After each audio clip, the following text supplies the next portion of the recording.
Right, আমি তো আর সেটা জানি না। যারা বড়রা তারাই হচ্ছে এটা বুঝবে, তারা ছোটভাবে দেখে শুনে বুঝে এভাবে বুঝে তারপর এটা ঠিক করবো। আমি তো ছোট মানুষ, আমি তো এটা আর বুঝি না। আজকে এখানে এসে কেমন লাগতেছে? আমার এখানে এসে অনেক ভালো লাগছে যে আমি এখানে ইতিহাসের সাক্ষী হতে এসেছি, এবং আমি সবাইকে এটাও বলতে পারবো যে আমি এখানে ইতিহাসের সাক্ষী হতে পেরেছি। আমি এখানে সাক্ষী ছিলাম, আমি এখানে এসেছি, সেই ইতিহাসের সাক্ষী আমি হয়েছি। আমরা তো জানি তুমি জুলাই অভ্যুত্থানেও আন্দোলনে অংশগ্রহণ করছিলা, সেই সময়কার একটু স্মৃতি আমরা জানতে চাই তোমার কাছ থেকে। কেমন লেগেছিল তোমার তখন সেই সময়? কেমন সেই ভয় সময়টা ভীতিটা কি ছিল সেই তোমার? সময়টা কেমন ছিল একটু শুনতে চাই। সেই সময়টা একটু ভয়টা ছিল, তারপর সবাইকে মেরে ফেলা হচ্ছিল, তারপর আমার রান্নাও দিয়েছিল যে ওদেরকে মেরে ফেলা হচ্ছে, মানে ভাই বোনদেরকে মেরে ফেলা হচ্ছে। তাহলে সেই তাদের যে মেরে ফেলা হচ্ছে, তাহলে হাসিনাকে একটু শিখা উচিত না? আমি চাই হাসিনাকে ফাঁসি দেওয়া হোক।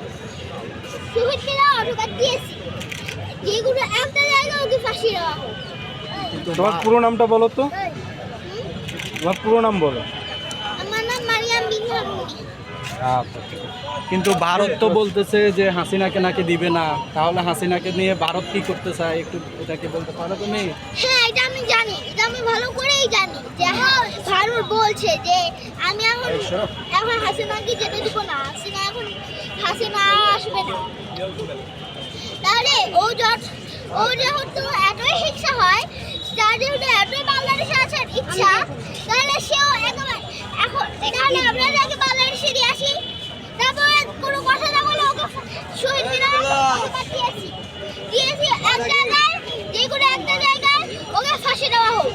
আর কোনো কথা ছাড়া আমরা সবাই মিলে ওইখানে থাকবো, আমরা সবাই ওর মুখের উপরে থুতু মারবো আর জুতো মারবো। ঠিক আছে।